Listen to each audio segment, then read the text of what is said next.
Hi, I'm Diane, Dayton at the 23rd Annual Boscov's Berks Jazz Fest in Reading, Pennsylvania. Catching up with Eric Marienthal. How are you, Eric? Very good, thank you. Saw you working out earlier, so staying in shape. Come on now, yeah, you know, that's gotta do it. Yeah, because what you once do, a month, whether I need it or not. Well, what you do is very physical too, so you've got to be in good health for that. Yeah, you know, playing is, but you know, certainly traveling is the harder part of the whole job. So we were kind of going, this is tax time, you know, so you go through and figure out how many days you've been on the road and where you've been, and I realized to my dismay that I've been on the road. I had been on the road last year at 221 days. Is that right? Yeah, so you got to do something or else you're going to kind of fall apart. Well, you do a lot of wonderful things in collaborations with different people, too. One of the people that you do some things with is Gordon Goodwin, right? That's right, yeah. Yeah, the Gordon Goodwin Big Fat Band, right, PHAT. Yes. That's right, yeah, we just about to finish a new record, and we were in Japan recently. We're going to Australia in a couple of weeks. The great thing about that band, really, is that it's incredibly popular with high school and college students. Everybody in the band, we're all from Los Angeles, and we're all studio musicians. So, you know, do a lot of, and Gordon's a very busy film composer, so you know, we do a lot of that stuff too. But the music is incredibly popular with students, and it's been really gratifying to you know, just hear from, you know, band directors and heads of programs saying how influential and inspiring the band has been with their students. Well, if we talk to your 10-year-old self that was looking to be a musician, wow, if you would have known then what this is turning into, you truly are living a dream, aren't you? Yeah, I mean, you know, don't feel that way in, you know, hour 11 of an international flight necessarily, but the fact that, yeah, I'm very blessed that I get to do, you know, what I've always wanted to do for a living. Well, you have a fabulous sound. You really do. Thank you. And let's talk a little bit about how this started, because Hirt is a part of your history. That's right. Actually, yeah, when I finished school at the Berklee College of Music, I went back to LA and like everybody else, you know, just started practicing and trying to get gigs, you know. And in the middle of my busboying job, I heard about an audition in Los Angeles with Hirt, for the Hirt Band, and did it, got in, and we I moved to New Orleans for a year. The band lasted for 1 year. And it was incredible. It was incredible for a lot of reasons, but the band was really great. He was incredible. And every week we would play during the week at his club, and then every weekend we'd fly to some city where I'd never been before. So, you know, that was really a kind of an eye-opener for what I might want to be doing in the future. Yeah, and then there was the Disney stint, right? You had to mention that. Oh, I'm sorry. Oh, man. Can we cut that out? I mean, that's right, yeah.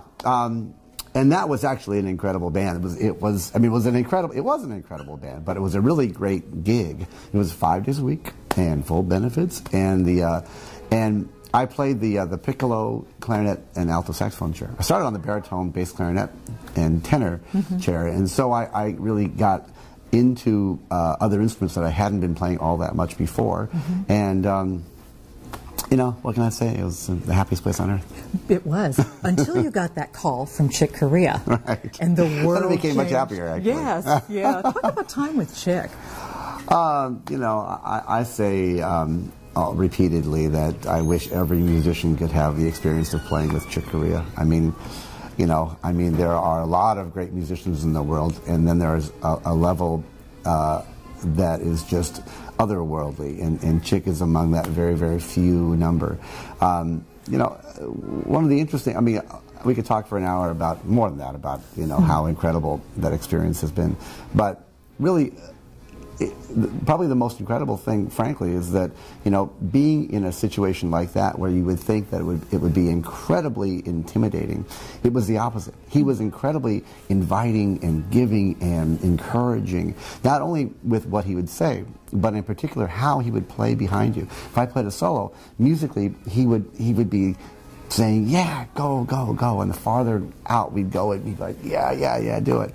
And so you always felt like you could play your best, not only because you were hearing such great music around you, but that, you know, that you were being invited to really be part of it and encouraged to do your own thing.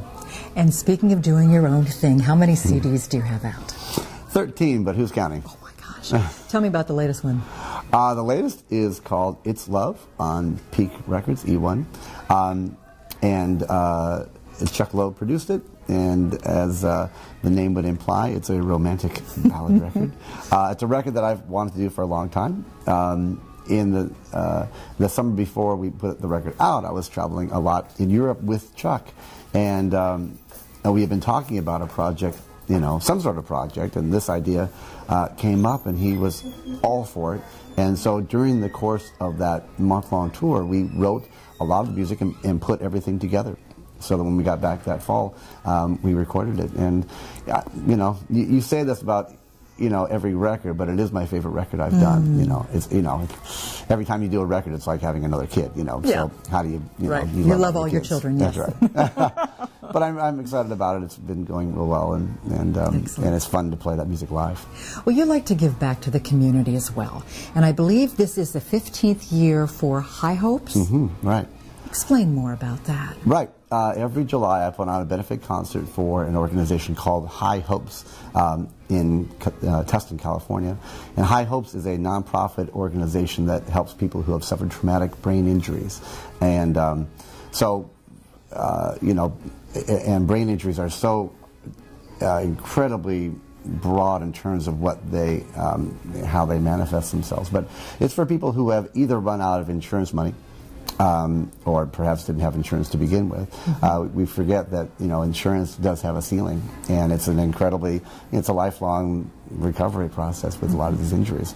Or, you know, doctors, traditional doctors get to a point where they say, you know, we've gone about as far as we can go, and you're kind of on your own. And that happens a lot. And so they, you know, with the help of these concerts, we've raised about $1.5 million over the 15 years we've done it. And, you know, all the musicians come and do it for free, and practically every musician that you'll see here at the Berks Jazz Festival has done it over the years. You name it, you know, Dave and Chuck and Rick Braun, and, you know, just, it's, you know, literally about 100 different people. That's excellent. Well, as much touring as you do, and you go all different areas and around the world, we always talk about music being the universal language, and you're received really well. What's your feeling when you're performing, let's say, you know, in an area where there might be a language difference?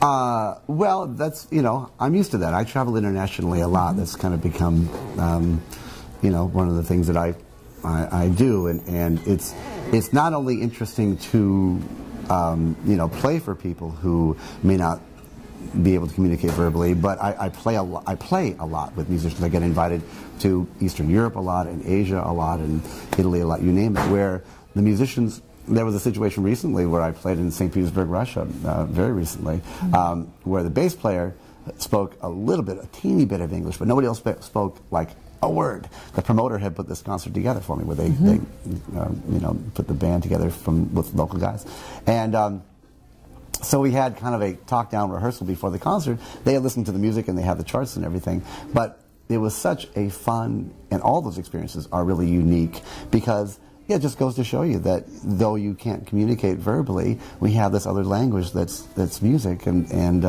it transcends everything else. It really is. I mean, I love playing with my own band and musicians who I'm familiar with, but those situations are really unique, and those are the ones that you remember the most. Yeah. One final question. What's really important to you, Eric? Oh, my family, no doubt about it. You know, I've got two great grown kids, Katie and Robert, who are 26 and almost 24, and you know, they're rocking. You know, yeah. And my musicians. My daughter graduated from USC with a musical theater degree. She's now in grad school studying herbology and acupuncture, so don't really know where the theater went, but but my son plays guitar. He's a great singer, songwriter, guitar player, and he's doing a lot of work for Warner Brothers right now. Didn't he do something with you too? Yeah, he sure as heck did. Well, I'd like to say we co-wrote, but really he was the primary writer on a song that became the title track of my Sweet Talk record, and it was our first radio #1. So, excellent. Yeah, My wife is rocking. She's got a great landscape business. Leanne, MarienthalGardens.com. Check it out. We'll take that plug. Shameless plug. That's all right. That's why we're here. But it is nice to have the music, the family, the connection that you have. We appreciate you taking time today. For those who don't know some of the backstory with you, we wanted to get that out, and also what you're doing now. Great. Thanks for the music that you bring. Oh, thank you. Yeah. Pleasure. Thanks for being with us today. We're coming to you from the 23rd Annual Boscov's Berks Jazz Fest in Reading, Pennsylvania.